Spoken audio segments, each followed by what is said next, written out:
I'm Dr. Beena Sethi, Associate Professor in Chemistry from KL Mehta Dayanand College, Faridabad. And my today's topic is nomenclature of organometallic compounds. आज हम organometallic compounds का nomenclature देखने वाले हैं. इससे पहले मैं आपको बता दूं कि ऑर्गेनोमेटेलिक नॉमेनक्लेचर के जो रूल्स होते हैं नॉमेनक्लेचर के, they are almost similar to nomenclature of coordination compounds. और कोऑर्डिनेशन कंपाउंड्स का nomenclature we already have discussed in our previous classes. तो आज हम ऑर्गेनोमेटेलिक का अलग से इसीलिए पढ़ने वाले हैं क्योंकि ऑर्गेनोमेटेलिक थोड़े से अलग डिफरेंट टाइप के होते हैं, इनका नेचर कुछ कॉम्प्लेक्स नेचर होता है, तो इनके कुछ रूल्स भी सिंपल कोऑर्डिनेशन कंपाउंड्स से थोड़े से डिफरेंट होते हैं. यहाँ पे लिगेंड आपको मल्टी बॉन्डेड मिलते हैं. ऐसे लिगेंड्स भी होते हैं जो एक से ज्यादा एटम के साथ बॉन्डेड होते हैं, इसीलिए इनका नॉमेनक्लेचर थोड़ा सा डिफरेंट होता है. तो सबसे पहले हम देखते हैं ऑर्गेनोमेटेलिक कंपाउंड्स कितने टाइप के होंगे. सबसे पहले होंगे सिंपल ऑर्गेनोमेटेलिक कंपाउंड्स जिसमें एक मेटल होगा और एक ही लिगेंड होगा. एंड लिगेंड में भी एल्काइल और एराइल कुछ भी हो सकता है. दूसरे हैं जनरल ऑर्गेनोमेटेलिक कंपाउंड्स जिसमें आप देखेंगे एक मेटल के साथ एक से ज्यादा लिगेंड्स जुड़े हुए होंगे और पूरे ऑर्गेनोमेटेलिक आयन के ऊपर पॉजिटिव चार्ज भी हो सकता है, न्यूट्रल भी हो सकता है और वो नेगेटिवली चार्ज भी हो सकता है. तो यहाँ हमें रूल्स जो लगाने होंगे वो बिल्कुल कोऑर्डिनेट कंपाउंड्स की तरह ही, जैसे हम कोऑर्डिनेशन कंपाउंड्स का नॉमेनक्लेचर पढ़ते हैं, बिल्कुल उसी तरह से हम इनके रूल्स लगाते हैं. तीसरे टाइप के कंपाउंड्स होते हैं कार्बोनाइल्स. कार्बोनाइल्स में आप देखेंगे जो लिगेंड है, one of the ligand will be carbon monoxide. ये कार्बोनाइल होगा और हो सकता है सारे लिगेंड्स ही कार्बोनाइल्स हो और हो सकता है एक या दो टाइप के और लिगेंड्स साथ में हों. कार्बोनाइल्स को बेसिकली हम 3 टाइप्स में कैटेगराइज्ड करते हैं. First one is simple carbonyl जिसमें एक मेटल होगा, मेटल के साथ n नंबर में कार्बोनाइल्स होंगे, may be 2, 3, 4, 5, it may be anything. और कार्बोनाइल दूसरे होते हैं ब्रिज्ड कार्बोनाइल्स जिसमें आप देखेंगे दो मेटल को आपस में जोड़ने के लिए कार्बोनाइल ब्रिज की तरह एक्ट करेगा या कोई और लिगेंड ब्रिज की तरह एक्ट करेगा. तो यहाँ मेटल के बीच में ब्रिजिंग लिगेंड्स होंगे. नेक्स्ट इज ऐसे कार्बोनाइल विच है जो मेटल बॉन्ड. ऐसे भी आप देखेंगे कि मेटल और मेटल में डायरेक्ट कोवेलेंट बॉन्ड होगा, may be 1 may be 2 bond कि दो मेटल के बीच में एक हो, फिर दूसरे दो मेटल के बीच में एक और बॉन्ड हो. तो इस तरीके से हम देखेंगे कि एवरी मेटल, इसमें कम से कम एक ऐसा मेटल होगा जो दूसरे मेटल के साथ मेटल बॉन्ड रखेगा. इनको हम फर्दर डिवाइड कर देते हैं सिमेट्रिक और असिमेट्रिक में. सिमेट्रिक में आप क्या देखेंगे कि जो मेटल है, दोनों मेटल जो है उनके पास जो लिगेंड्स जुड़े हुए हैं वो बिल्कुल सिमिलर है. Means you can bisect this molecule into 2 equal half. क्या आप इस मॉलिक्यूल को 2 इक्वल हाफ में बाइसेक्ट कर सकते हैं. जबकि एसिमेट्रिक मॉलिक्यूल्स में या तो मेटल डिफरेंट होंगे या उनके ऊपर जुड़े हुए लिगेंड्स डिफरेंट होंगे. तो आप ऐसे मॉलिक्यूल्स को 2 इक्वल हाफ्स में कट नहीं कर सकते. तो ये था introduction about types of organometallic compounds according to their nomenclature. Next is sigma and pi bonded ligands. Actually ये सिर्फ लिगेंड्स के लिए है कि अगर हमें इनका नॉमेनक्लेचर करते समय लिगेंड का नॉमेनक्लेचर करना होता है तो लिगेंड के नॉमेनक्लेचर में एक ही लिगेंड एक बार में सिग्मा बॉन्ड बनाता है, तो उसी मॉलिक्यूल में हो सकता है वैसा कि वैसा दूसरा लिगेंड सिग्मा ना बना के पाई इलेक्ट्रॉन से जुड़ा हुआ हो. तो वो 2 या 3 या 4 डिफरेंट टाइप से एक्ट कर सकता है. तो हमें उन लिगेंड्स का अलग से नॉमेनक्लेचर पता होना चाहिए. Only then we can write nomenclature of ligand in the nomenclature of organometallic compounds. Nomenclature of first category of organometallic compounds means simple organometallic compounds इसमें एक ऑर्गेनिक लिगेंड होगा और एक ही मेटल होगा।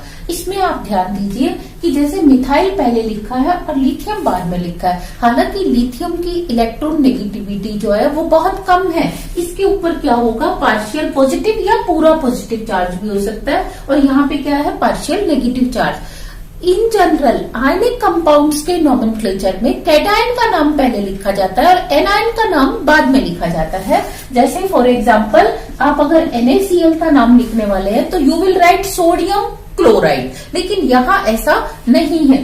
यहाँ आप क्या करते हैं, पहले एनायन जो कि negative part of the organometallic molecule है उसका नाम लिखते हैं मिथाइल, और मिथाइल के बाद लिखते हैं लिथियम, और ये पूरा एक ही नाम है, इसीलिए आप इसको एक नाम की तरह लिखेंगे, यानी कि फर्स्ट लेटर कैपिटल, और जो बीच में लिथियम का नाम लिखेंगे इसको कैपिटल नहीं लिखेंगे, ये पूरा एक ही नाम है। नेक्स्ट, अगर मिथाइल की जगह यहाँ इथाइल होता तो हम इसका नाम देते इथाइल लिथियम, और अगर लिथियम की जगह सोडियम होता तो हम नाम देते मिथाइल सोडियम या इथाइल सोडियम।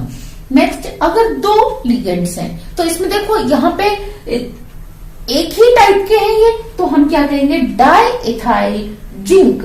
तो ये डाई इथाइल हमने इसके नंबर को डिनोट कर दिया।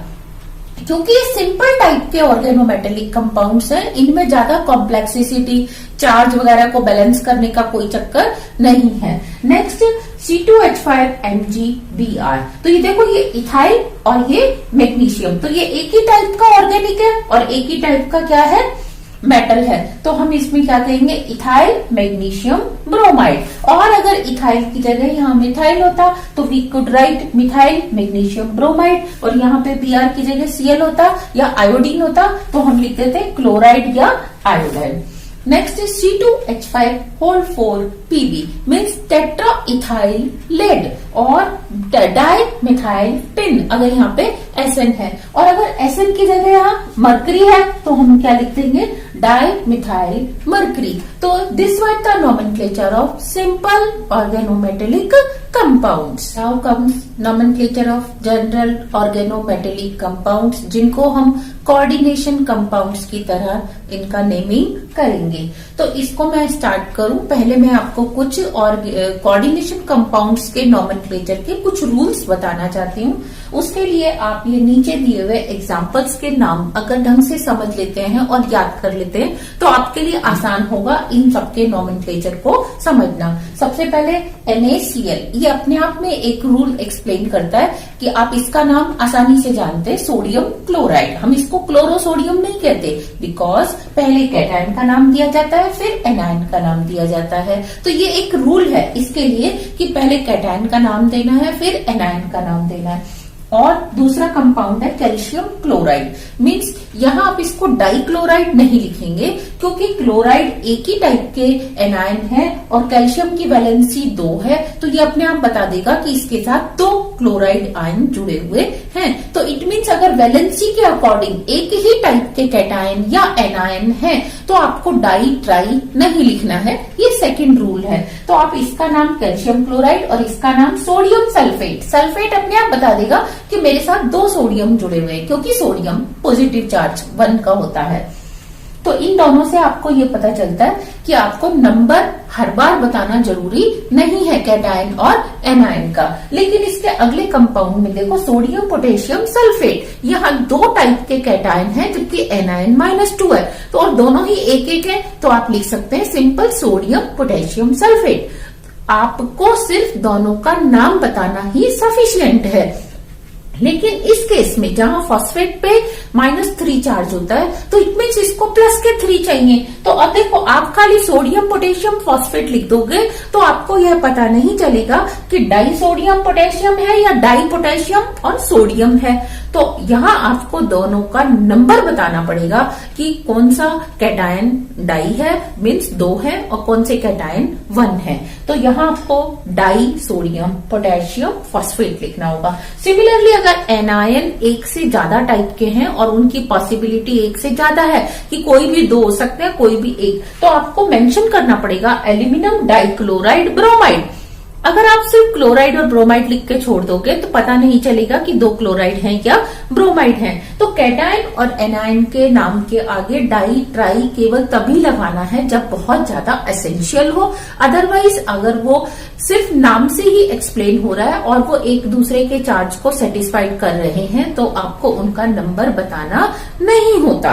और इनके बाद आपको याद रखना है कि जब आप ऑर्डिनरी कैटायन हो और कॉम्प्लेक्स एनायन हो या दूसरे टाइप के कॉम्प्लेक्स होते हैं जिसमें कैटायन कॉम्प्लेक्स होता है और ऑर्डिनरी क्या होता है एनायन, तीसरे टाइप के होते हैं जिसमें दोनों ही क्या होते हैं कॉम्प्लेक्स होते हैं और चौथे टाइप के कॉम्प्लेक्स कंपाउंड होते हैं जो न्यूट्रल होते हैं, उनमें अंदर ही मेटल और लिगेंड का चार्ज आपस में सेटिस्फाइड हो जाता है। तो देखो अब इसमें आप पहले कैटायन का नाम देंगे फिर एनायन का। अब यहाँ एनायन कॉम्प्लेक्स है जिसमें मेटल भी है और लिगेंड भी है, तो आप लिगेंड्स का नाम पहले लिखेंगे और फिर मेटल का नाम लिखेंगे। और क्योंकि ये मेटल किस में आ रहा है कॉम्प्लेक्स एनायन में आ रहा है, ओवरऑल इसके ऊपर नेगेटिव चार्ज है तभी तो इसके आगे पॉजिटिव है, तो आप यहाँ पे मेटल के नाम के साथ क्या जोड़ने वाले हैं 8 ATE। खाली आयन है आयन नहीं लिखेंगे, फेरेट लिखेंगे, मैग्नीज है तो मैग्नेट लिखेंगे, जिंक है तो जिंकेट लिखेंगे। और इस केस में नाम पहले कैटायन का ही देंगे फिर एनायन का देंगे। लेकिन कैटायन कॉम्प्लेक्स है तो पहले लिगेंड का नाम देंगे फिर उसके बाद हम मेटल का नाम देंगे। और यहाँ मेटल का नाम एज इट इज रखा जाएगा।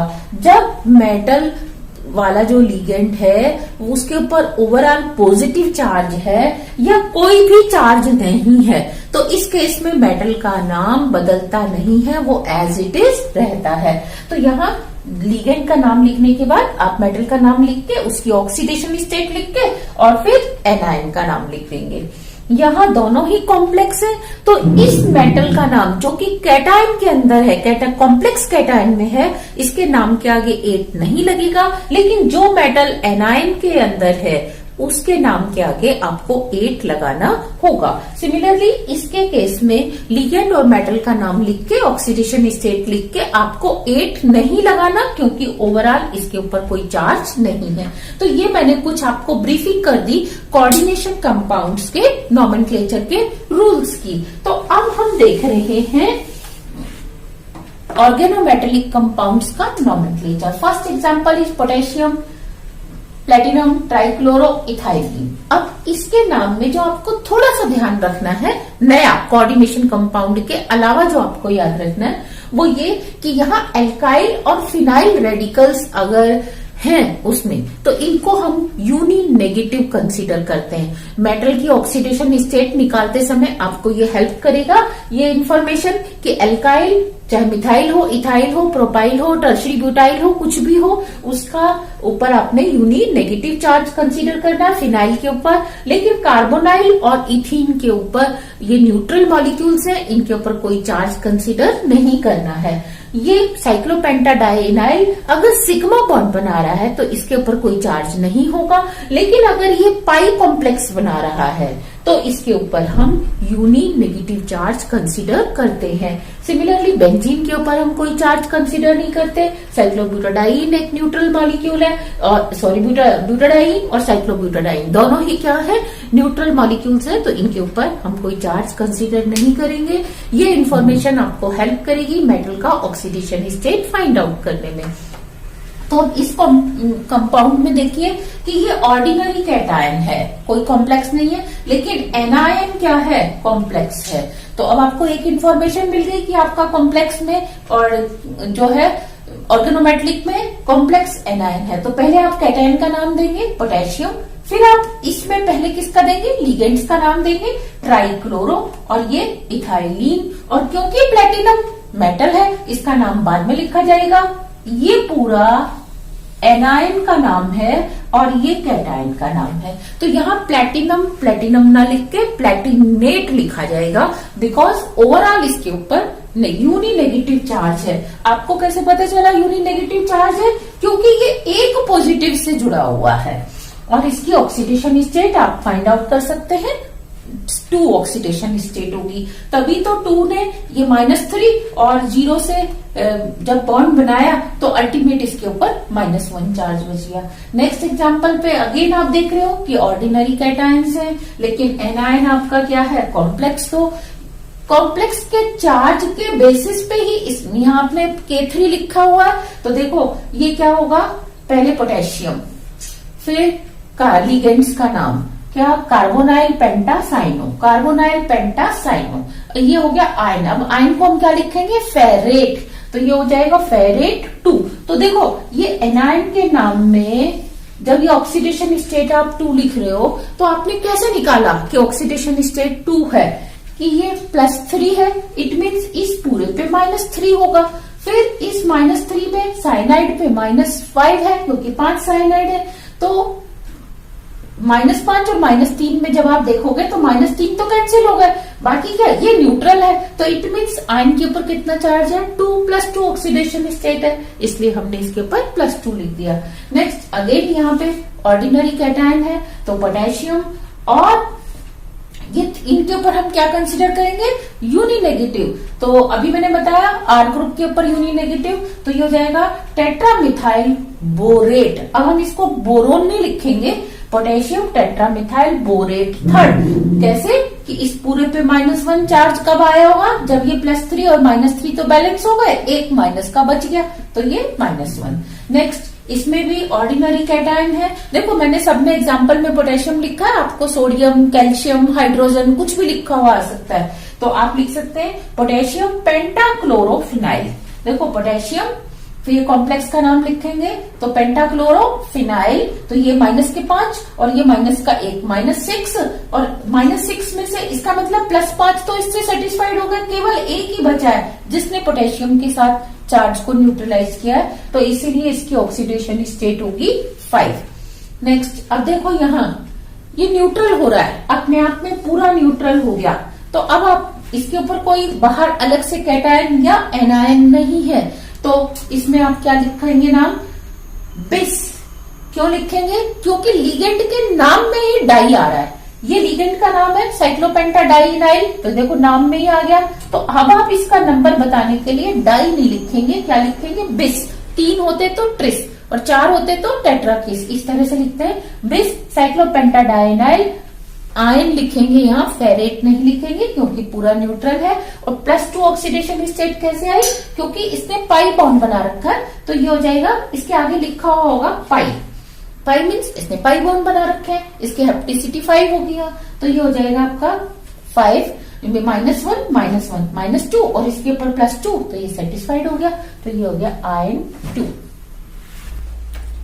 This is the nomenclature of carbonyl compounds. Carbonyl compounds are of 3 types: simple carbonyl, bridged carbonyls and multinuclear और metal bonded carbonyls, जिसमें हम सबसे पहले देखेंगे simple carbonyls। simple carbonyls में एग्जाम्पल है tetra carbonyl nickel, 4 carbonyls molecule है, 1 nickel है, तो हम इसको टेट्रा कार्बोनाइल निकिल कहेंगे। कार्बोनाइल का हम चार्ज 0 कंसीडर करते हैं, तो ये 4 के ऊपर 0 और निकिल के ऊपर 0, अल्टीमेटली इसके ऊपर 0, तो इट मीन्स निकिल यहाँ 0 ऑक्सीडेशन स्टेट में। तो you sometime it is mentioned, sometime it is not mentioned, but you should know कि निकिल के ऊपर यहाँ 0 ऑक्सीडेशन स्टेट है। और अगर हम इसकी बात करें नेक्स्ट एग्जांपल की, तो इसमें ओवरऑल इसके ऊपर नेगेटिव है, ओवरऑल इसके ऊपर नेगेटिव चार्ज है, तो इट मीन्स अब वेनेडियम के नाम के साथ आपको 8 लगाना होगा, लेकिन यहाँ क्योंकि ओवरऑल कुछ भी चार्ज नहीं था, न्यूट्रल था, तो इसलिए हमने इसका नाम सिंपल निकिल रख दिया, और पूरा नाम एक वर्ड की तरह दिया जाएगा, इसलिए पहला लेटर ही कैपिटल होगा, बीच में कोई लेटर कैपिटल नहीं आएगा। नेक्स्ट इसका नाम होगा hexa carbonyl vanadate. Hexa carbonyl vanadium नहीं लिखेंगे, वेनेडिएट लिखेंगे, और -1 ऑक्सीडेशन स्टेट है। कैसे, इस पूरे के ऊपर 0 और अल्टीमेट इसके ऊपर -1 है, तो इट मीन्स वेनेडियम कौन सी ऑक्सीडेशन स्टेट में, यूनी नेगेटिव ऑक्सीडेशन स्टेट में। नेक्स्ट इसका एग्जांपल देखो, नेक्स्ट एग्जांपल में अगेन इसके ऊपर -1 चार्ज है, तो अब आप मेटल का नाम एज सच नहीं लिख सकते, यू हैव टू ऐड 8, तो ये नाम हो जाएगा टेट्रा कार्बोनाइल कोबाल्टेट -1। इसमें देखो ओवरऑल इसके ऊपर पॉजिटिव चार्ज है, तो इसका नाम एस सच रहने वाला है। क्या नाम होगा? पेंटा कार्बोनाइल इथाइलिन मैग्नीज। तो पेंटा कार्बोनाइल इथाइल मैग्नीज, और इसके ऊपर कितना ऑक्सीडेशन स्टेट है? 1, क्योंकि यहाँ 1 चार्ज लिखा है। ये भी न्यूट्रल है, ये भी न्यूट्रल है, तो ये 1 चार्ज किसका होगा? इसका होगा, मैग्नीज का। यहाँ पेंटा कार्बोनाइल आयन लिखा जाएगा क्योंकि इसके ऊपर कोई चार्ज नहीं है, तो 0 ऑक्सीडेशन स्टेट। और इसका एग्जाम नेम होगा हेक्सा कार्बोनाइल क्रोमियम, और 0 ऑक्सीडेशन स्टेट, बिकॉज इसके ऊपर कोई चार्ज नहीं है, इसलिए इन दोनों के नाम में हम 8 सफिक्स नहीं जोड़ेंगे। Second class of carbonyl compound is bridged carbonyls. Bridged carbonyls में हम क्या देख रहे हैं? जैसे आपको ये नाम लिख के दिया गया, तो इसमें आप नोटिस करेंगे कि लिगेंड्स का नाम 3 बार लिखा हुआ है, जबकि मेटल का नाम 2 बार ही लिखा है। ये कार्बन मोनोऑक्साइड 3 है, ये भी 3, लेकिन ये 2 और ये 2 मेटल है। अब आप ध्यान दो कि ये दोनों मेटल के बीच में 2 लिगेंड लिखे हैं। इट मीन्स ये दोनों लिगेंड इन दोनों मेटल के साथ साइमल्टेनियसली बॉन्डेड है, तो इसीलिए इनके नाम के आगे हम म्यू लगाते हैं। म्यू स्टैंड्स फॉर ब्रिज, कि इसने ब्रिज बॉन्ड बना रखा है। तो इसके स्ट्रक्चर को अगर आप समझना चाहें तो इस तरह से समझ सकते हैं कि जैसे ये कोबाल्ट था, ये दूसरा कोबाल्ट था, दोनों के बीच में क्या थे? 2 कार्बन मोनोऑक्साइड थे, लेकिन इसके साथ 3 कार्बन मोनोऑक्साइड थे, इसके साथ भी 3 कार्बन मोनोऑक्साइड थे।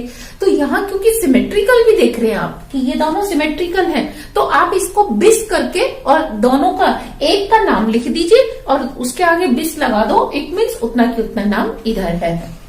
तो ध्यान दो, इसका नाम होगा डाई म्यू, ये इन दोनों के लिए। फिर कार्बोनाइल, क्योंकि ये दोनों कौन से लिगेंड हैं? कार्बोनाइल हैं। फिर आपने बिस लगा दिया, तो इट मीन्स 2 बार क्या है? Try carbonyl cobalt. Try carbonyl, आप इधर 3 कार्बन मोनोऑक्साइड जोड़ सकते हैं, इधर भी जोड़ सकते हैं 3 कार्बन मोनोऑक्साइड, तो ट्राई कार्बोनाइल कोबाल्ट इसका नाम होगा। नेक्स्ट यहाँ देखो, ये 2 बार आयन लिखा है, इन दोनों के बीच में 2 कार्बोनाइल हैं, तो ये 2 आयन के बीच में 2 कार्बोनाइल। अब जितनी स्ट्रक्चर इधर है उतना ही मॉलिक्यूल का स्ट्रक्चर इधर है, दोनों सिमेट्रिकल है, तो आप केवल एक का नाम लिख के आगे बिस लगा सकते हैं। तो ये हो जाएगा, देखो, बिस म्यू। आप इसको डाई म्यू भी लिख सकते थे इस तरीके से, डाई म्यू, क्योंकि 2 हैं ये लिगेंड। और फिर म्यू में क्या है? कार्बोनाइल, यानी कि ब्रिज बॉन्ड कार्बोनाइल ने बना रखा है। बिस ट्राई कार्बोनाइल आयन लिख सकते हैं, ये ट्राई कार्बोनाइल आयन, ये भी ट्राई कार्बोनाइल आयन, तो आपने इसके आगे बिस लगा दिया। यहाँ आप देखेंगे कि ऑस्मियम और ऑस्मियम के बीच में केवल एक ही सीओ है, इसका मतलब एक सीओ ने ब्रिज बॉन्ड बना रखा है। तो इस तरीके से 2 ऑस्मियम के बीच में एक सीओ, तो हम इसको क्या लिखेंगे? सिंपल म्यू कार्बोनाइल, बिस लगा के ये वाला पोर्शन लिख दो आप, या फिर ये वाला पोर्शन लिख दो, क्योंकि ऑस्मियम के साथ 4 कार्बन मोनोऑक्साइड इधर भी हैं, तो आपने लिख दिया बिस टेट्रा कार्बोनाइल ऑस्मियम। तो ये नॉमेनक्लेचर था ब्रिज्ड ऑर्गेनोमेटेलिक कंपाउंड्स का।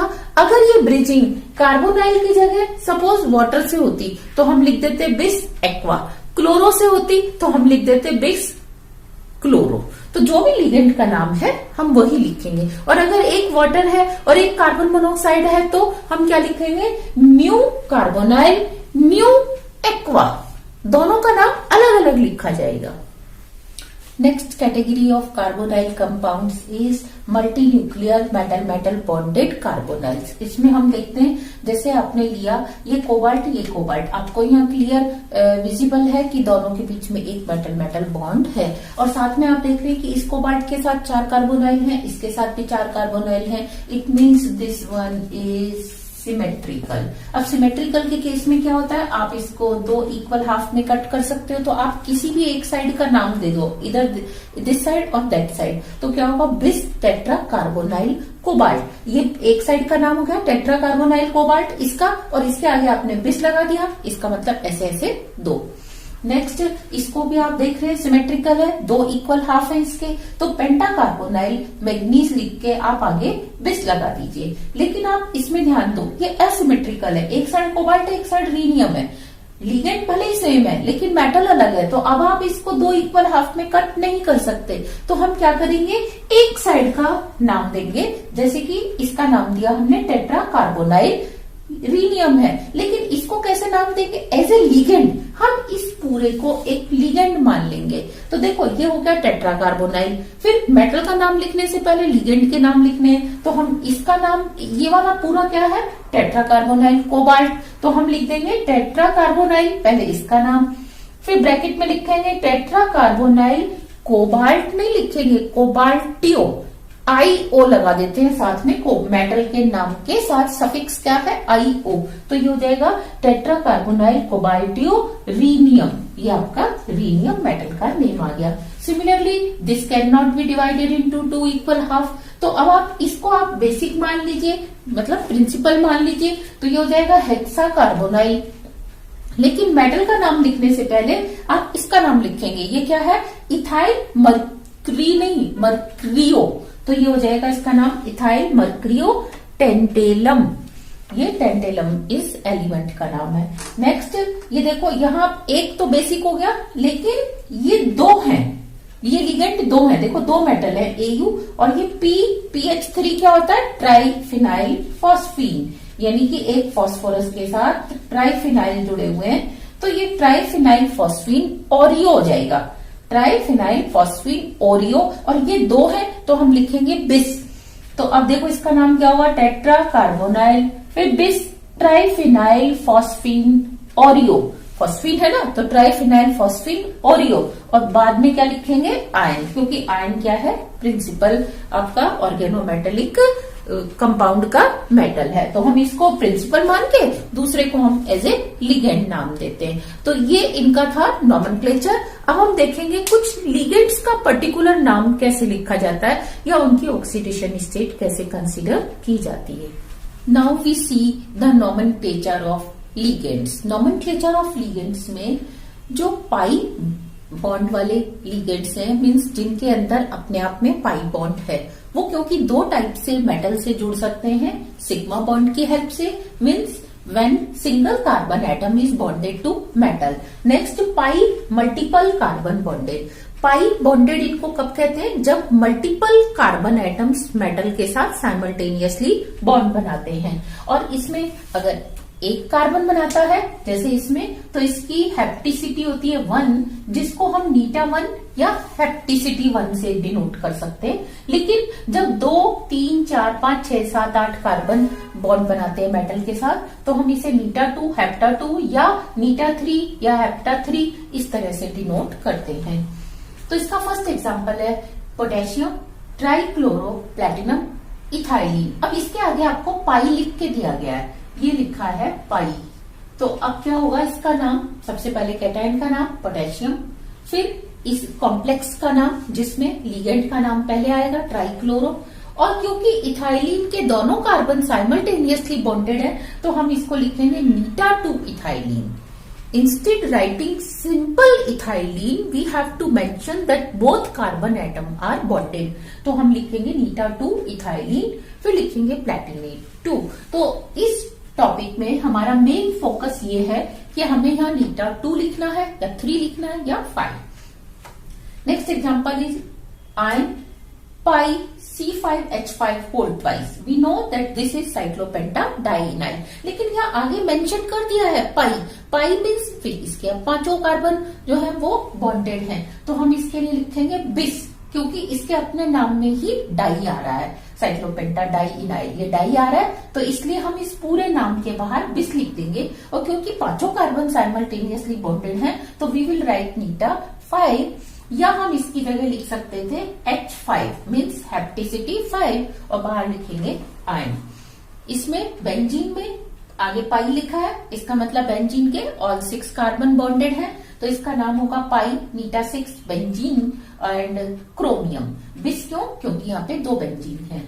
फिर इसके नाम में आएगा ट्राइकार्बोनाइल, पाई लिखा है तो आ जाएगा नीटा 3 एलाइल। ये C3H5 कौन सा रेडिकल होता है? एलाइल। तो नीटा 3 allyl carbonyl ट्राइकार्बोनाइल cobalt. Next pi benzene, it means ये नीटा 6 बेंजीन है या हेप्टिसिटी 6 बेंजीन है, क्रोमियम, और ये ट्राइकार्बोनाइल, तो इसका नाम होगा नीटा 6 बेंजीन ट्राइकार्बोनाइल क्रोमियम। इसमें H जो है एक हाइड्राइड लिगेंड की तरह, तो हम इसका नाम ओ लगा के देंगे, हाइड्राइडो। तो ये हो जाएगा हाइड्राइडो। नीटा 3 एलाइल, तो नीटा 3 एलाइल कितने हैं 2, तो ये हो जाएगा बिस नीटा 3, यहां 3 आएगा, नीटा 3, सॉरी यहां पे फिर ये C5 है, तो इसका मतलब ये रहेगा 5 और ये होगा साइक्लोपेंटाडाइइनाइल हाइड्राइडो, क्योंकि लिगेंड के नाम के पीछे क्या लगाते हैं ओ, तो ये हो जाएगा हाइड्राइडो। और ये 2 है इसलिए बिस नीटा 5 साइक्लोपेंटाडाइइनाइल हाइड्राइडो रीनियम। ओके, तो ये कुछ नाम थे जिसमें हमने लिगेंड्स के नाम को डिस्कस किया।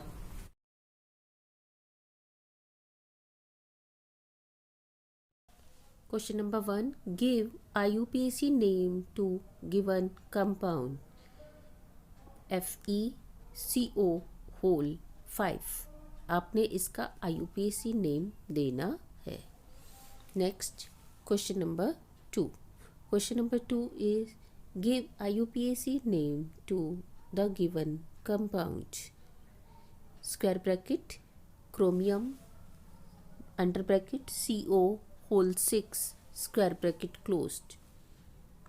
आपने इसका IUPAC नेम देना है।